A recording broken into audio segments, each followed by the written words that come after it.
Welcome to Crime Story with Camila, where we dive deep into the most chilling and mysterious true crime cases. If you love real-life crime stories, make sure to like, subscribe, and share so you never miss an update. Your support helps us bring you the most in-depth investigations and untold stories. On the night of December 6, 1991, Austin, Texas, was asleep. Families were inside their homes.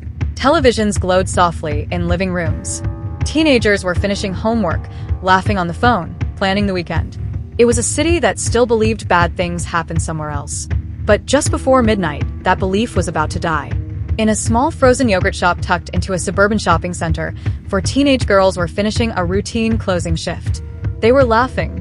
They were talking about school, about friends, about nothing that mattered, because everything still felt safe. They never made it home. Minutes later, flames would tear through the building. Firefighters would rush in expecting an accident. Instead, they would step into one of the most horrifying crime scenes in American history. 4 girls, executed, stacked, silenced. And whatever happened inside that yogurt shop wasn't random. It was calculated. It was violent. And it would leave a permanent scar on Austin, a city that would never feel safe again. This is the story of the yogurt shop murders. A crime so brutal, so unresolved, that more than 30 years later, it still whispers in the dark.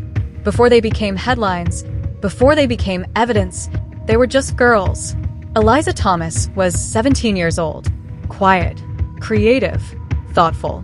She saw the world through a camera lens, capturing moments most people walked past. She dreamed of college, of art, of a future that never came. Jennifer Harbison, also 17, was different, outgoing, confident, responsible. She was the one in charge that night, the trusted employee closing the shop. She took care of people, especially her younger sister. Sarah Harbison was only 15. She wasn't scheduled to work. She just wanted to be close to her sister, to spend time together. She begged to come along that night. Jennifer said yes. And then there was Amy Ayers, 13 years old, the youngest of them all. She had no reason to be there. No shift. No obligation. She just wanted to belong. 4 lives, moving in different directions, all intersecting inside a frozen yogurt shop on a Friday night. None of them knew this would be their final shift, their final laugh, their final moment of normalcy. Because somewhere outside those glass windows, someone was watching. And before the night was over, innocence would be destroyed forever. Friday night meant business at I Can't Believe It's Yogurt. Teenagers came and went. Families stopped in after dinner. Laughter echoed through the shop. But as the clock crept toward 11 p.m., the crowd thinned. One by one, customers left. The doors locked. The night crew remained. Inside, the girls did what they had done dozens of times before. They wiped counters, cleaned machines, counted cash. Nothing felt unusual. Witnesses later recalled seeing the girls around 11:15 p.m. They looked relaxed, comfortable, safe. No one reported screams. No struggle. No signs of fear. Sometime after closing, someone entered the shop. Whether they knocked, whether the door was unlocked, or whether the girls knew them, no one knows. But what investigators believe is this. The girls were overpowered, restrained, and forced into the back room. Not one of them managed to escape. Not one managed to call for help.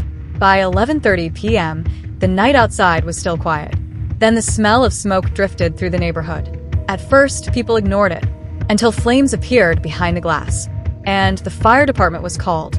By the time help arrived, it was already far too late. Firefighters arrived expecting a routine call. A small business fire. Smoke damage. Nothing more. But the moment they stepped inside the yogurt shop, they knew something was wrong. The air was thick with heat and ash. Blackened walls closed in on them. The smell wasn't just smoke. It was death. In the back storage room, they found them. 4 bodies. Teenage girls. Stacked one on top of another. They had been stripped. They had been bound. And each of them had been shot in the head. One of the girls had been shot twice. This wasn't chaos. This wasn't panic. It was control. Investigators would later determine that the fire had been set after the murders. A deliberate attempt to destroy evidence, to erase fingerprints, to burn away the truth. But fire doesn't erase everything. Shell casings were recovered, bullet fragments embedded in walls, and traces of DNA. Damaged, incomplete, but present. The weapon was believed to be a .22 caliber firearm. Small, quiet, often chosen by someone who wants to kill without drawing attention. There were no signs of forced entry, no shattered glass, no broken locks, which meant one terrifying possibility. The girls may have let their killer inside. As the fire was extinguished, the full weight of what had happened settled over the scene. This was one of the most violent crimes Austin had ever seen. And whoever did this didn't just want them dead. They wanted them erased. By morning, the story was everywhere. 4 teenage girls, murdered, inside a yogurt shop. Austin woke up to a nightmare it couldn't understand. Parents kept their children home from school. Business owners closed early. Teenagers stopped hanging out after dark. The city didn't just mourn. It panicked. News vans lined the streets. Reporters camped outside the burned-out shop. Every update brought more questions and fewer answers. Police promised swift justice. They assured the public this was an isolated incident. But behind closed doors, investigators were overwhelmed. The fire had destroyed crucial evidence. Witnesses had seen nothing, and there was no clear suspect. Every man walking alone at night became suspicious. Every unfamiliar car felt threatening. The illusion of safety, the belief that Austin was different, collapsed overnight. For the families, grief became public property. Their daughters' faces stared out from television screens. Their names were repeated over and over. But the one thing that mattered most was missing: answers. And as days turned into weeks, the silence from investigators grew louder. Because the truth was becoming impossible to ignore, the case was already slipping away. Years passed. Leads dried up. Tips went nowhere. And the case that once dominated headlines began to fade from public view. But the pressure on police never disappeared. In 1999, nearly 8 years after the murders, investigators announced a breakthrough. 4 teenage boys were arrested. For a moment, families allowed themselves to hope. Police said they had confessions. They claimed the suspects described the crime in detail, that they knew things only the killers could know. But almost immediately, cracks began to appear. The interrogations had lasted hours, even days. Some of the suspects were questioned without attorneys present. Details of the crime appeared to change from one confession to another. Even more troubling, their stories didn't match the physical evidence. Key facts were wrong. Timelines conflicted. And none of the alleged confessions explained the DNA found at the scene. Still, in 2001, 2 of the boys were convicted. The city was told justice had been served, but it hadn't. Years later, advances in DNA testing delivered a devastating truth. The DNA did not belong to any of the convicted men. In 2009, the convictions were overturned.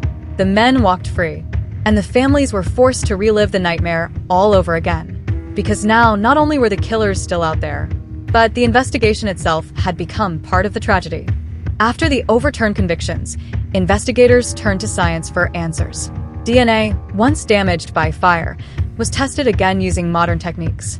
What it revealed was both hopeful and devastating.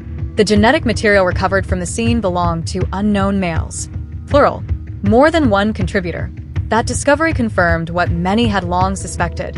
This was likely a group crime. But there was a problem. The DNA matched no one in national databases. Not a felon. Not a suspect. Not a known offender. Every new test led to the same dead end. Investigators revisited old tips. Re-interviewed witnesses. Re-examined theories. Was it random? Was it planned? Did the girls know their attackers? Some believed the killers were locals who vanished. Others thought they were drifters, passing through and never looking back. There were rumors of gang involvement, whispers of prior surveillance, even theories of a thrill killing. None of it could be proven. And with every year that passed, memories faded. Witnesses moved away. Suspects aged or died. The case didn't go cold because people stopped caring. It went cold because there was nothing left to grab onto. Just fragments of DNA and questions with no answers. For the families, time did not heal the wounds. It only made them quieter. Birthdays came and went without celebration. Holidays passed with empty chairs at the table. Bedrooms stayed frozen in time. Posters on the walls, clothes in the closet, memories untouched. Grief became routine, but hope never disappeared completely. Parents and siblings waited for phone calls that never came, for updates that never arrived, for justice that always felt just out of reach. They watched suspects walk free. They watched evidence disappear. and they watched the world slowly move on. But they couldn't, because when a child is taken like this, there is no closure, only endurance. The families didn't just lose daughters and sisters. They lost trust. Trust in the system. Trust in promises. Trust that monsters are always caught. And yet, they continued to speak their names. Because as long as the girls are remembered, the case is not over. The yogurt shop is gone now. The lights are out. The machines are silent. And the laughter that once filled the room exists only in memory. But what happened there has never disappeared. More than 30 years later, the yogurt shop murders remain unsolved. No arrests. No convictions. No answers. Somewhere the truth still exists. In a memory someone has tried to bury. In DNA waiting for a match.